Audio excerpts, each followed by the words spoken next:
তবে ঘটনাটা এসেছে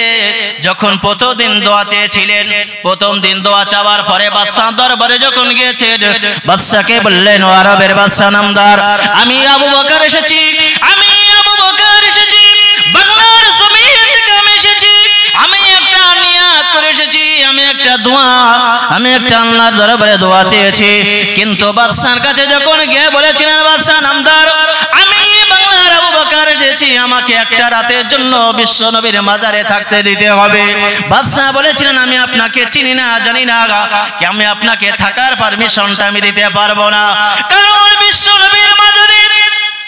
নুরউদ্দিন জাহাঙ্গীর যমুনা থেকে আজ পর্যন্ত কোন মানুষকে বলে নয়, একেবারে দিনের বেলায় মানুষকে ঢুকতে দেওয়া হয়, কিন্তু রাতের বেলায় কোন মানুষকে থাকতে দেওয়া হয় না। ওই সময়তে বাদশার সামনে থেকে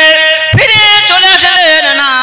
আবু বকরের দোয়া আল্লাহর দরবারে কি মঞ্জুর হলো না। আবার পরের দিন